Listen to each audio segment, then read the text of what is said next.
లేదు. మాకు తెలిసి రేవంత్ రెడ్డి 3 రోజుల కిందనే స్క్రిప్ట్ వేసి పోయిండు. ఆయన వరుసగా నోటీసులు ఇవ్వాలని, ఆయన స్విట్జర్లాండ్ లో, ఆయన అమెరికాలో తిరిగొచ్చేదాకా ఈ సినిమా నడపాలి, ఈ నోటీసులు ఇవ్వాలి, వరుసగా నోటీసులు ఇవ్వాలి, రాజకీయాలు ఆయన ఉంటలేడు కనుక దీని చుట్టూ తిప్పాలి. బీఆర్ఎస్ నాయకులందరూ మున్సిపల్ ఎన్నికల మీద దృష్టి పెట్టకుండా అటెన్షన్ డైవర్షన్. సంగారెడ్డిలో ఒక ఎమ్మెల్యే మొన్ననే చెప్పిండు, మేము ఉమ్మడి మెదక్ జిల్లాలో కష్టపడి పనిచేస్తే ఒక ఆయన చెప్పిండు మొన్ననే, ఇక నేను మళ్ళీ పోటీ చెయ్యా, ఇక నేను మళ్ళీ ఓటు అడగా అని మా దెబ్బ కొడితే మొన్న ఒక నాయకుడు చెప్పిండు. రేపు కూడా నువ్వు ఎన్ని డ్రామాలు చేసినా ఖచ్చితంగా మెజారిటీ మున్సిపాలిటీలు గెలుస్తాం, ప్రజలతో ఉంటాం, ప్రజల చేత నీకు తప్పకుండా ప్రజలే నీకు బుద్ధి చెప్తారు.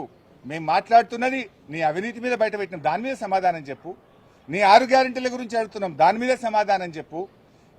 సంబంధం లేని కేసుల్లో మమ్మల్ని పిలిచి ఈ డ్రామా ఆడుతున్నావు, ఆడు ఎంతకాలం ఆడతావో, నీకు సమయం దగ్గర పడ్డది, ప్రజలే నీకు తగిన గుణపాఠం చెప్తారు. తప్పకుండా మేము న్యాయపరంగా ఎలాంటి అవకాశాలు ఉన్నాయో న్యాయపరంగానే ఈ కేసును మేము ఎదుర్కొంటాం. Thank you.